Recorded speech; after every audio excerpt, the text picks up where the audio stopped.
আসসালামু আলাইকুম প্রিয় দর্শক বৃন্দ। আপনারা অনেকেই ঝড় বৃষ্টির দিনে গ্রামের প্রাকৃতিক পুকুর থেকে মেঘের গর্জনে দেশি কই মাছের কান হেঁটে পানির উপরে উঠে আসার কথা শুনেছেন, অনেকে দেখেছেন। আবার অনেকেই দেশি কই মাছ ধরে এনে রান্না করে খেয়েছেন, আবার অনেকেই মাছ ধরে বাজারেও বিক্রি করেছেন।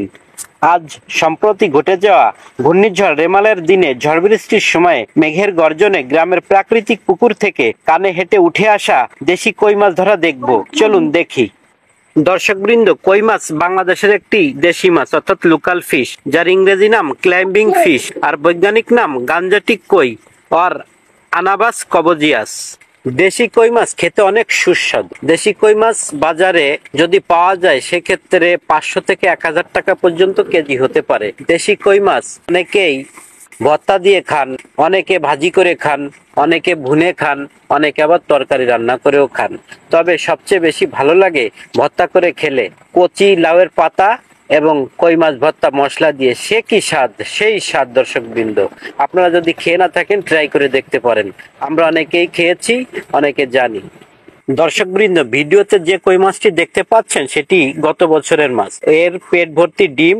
এটা অল্প কয়েকদিন পরেই তার ডিম থেকে বাচ্চা ফুটাবে, আর বাচ্চা ফুটলে অনেক কই মাছ জন্মে নেবে।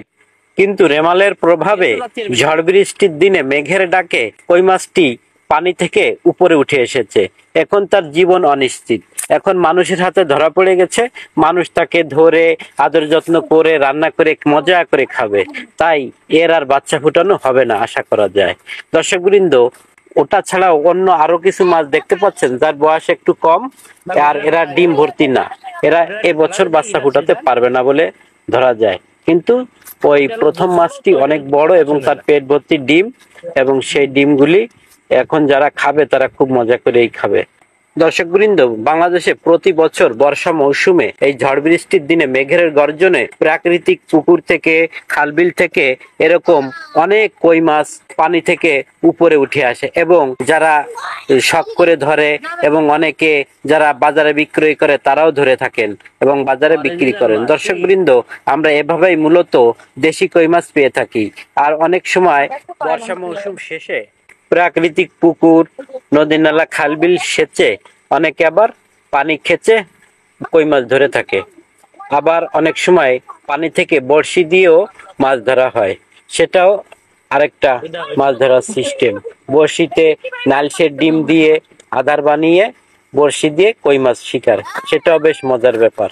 দর্শকবৃন্দ, আজকে যে ভিডিওটা দেখছেন এখানে যে মাছগুলো উঠেছে পাশের প্রাকৃতিক পুকুর থেকে মেঘের ডাকে উঠে এসেছে, এবং আশপাশে যাদের বাড়ি সেই বাড়ির লোকজন ধরতে এসেছে। এর ভিতরে বাচ্চা থেকে বুড়ো সকলেই আছে। কি ভাবি, কি দেবর, কি বাচ্চারা সবাই এখানে আছে। যে যেভাবে পারেন সেভাবেই ধরছেন, সেভাবে করে বাড়ি নিয়ে যাচ্ছেন। দর্শকবৃন্দ, ভিডিওতে যে মাছগুলি দেখতে পাচ্ছেন এগুলো পাশের বাড়ির ভাবি ধরেছেন। তার পরিবারে 5 জন লোক। তিনি যে কয়টি মাছ পেয়েছেন সবগুলি দিয়ে তার এক বক্তের খাবার ভালোভাবে হয়ে যাবে। তিনি মজা করে কই মাছ খাবেন। কি মজার ব্যাপার দর্শকবৃন্দ, ভাবতেই ভালো লাগে। সেই স্বাদের কই মাছ আমরাও ট্রাই করে দেখতে পারি। দর্শকবৃন্দ, আজকের ধরা সেই দেশি কই মাছগুলো একসাথে এখন একই পাত্রে দেখতে পাচ্ছেন।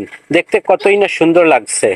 দর্শকবৃন্দ, ঝড় বৃষ্টির দিনে মেঘের গর্জনের পরে আমরা যদি আমাদের আশপাশে যেসব প্রাকৃতিক জলাশয় আছে তার পাড়ে খেয়াল করি, তখন আমরা এরকম প্রাকৃতিক কই মাছ দেখতে পারি, ধরতে পারি এবং ধরে মজা করে খেতেও পারি। আবার যারা বেশি ধরবো তারা আত্মীয় স্বজনকে বিলাতে পারি, আবার বাজারেও বিক্রি করতে পারি। এভাবেই দেশি কই মাছ ধরা হয়। দর্শকবৃন্দ, এটা অবিশ্বাস্য নয়, এটা একেবারেই খাঁটি, একেবারেই সত্য। আর দেশি কই মাছ খেতে যে কি মজা তা যারা খেয়েছেন তারাই বুঝতে পারবেন। দর্শকবৃন্দ, সকলেই দেশি কই মাছের স্বাদ নিন। ভালো থাকুন, সুস্থ থাকুন। দেশি কই মাছ বেশি বেশি খান। আর এই প্রাকৃতিক দুর্যোগ তথা ঘূর্ণিঝড় রেমালের প্রভাব থেকে আল্লাহ আমাদের সকলকে রক্ষা করুন। আমিন।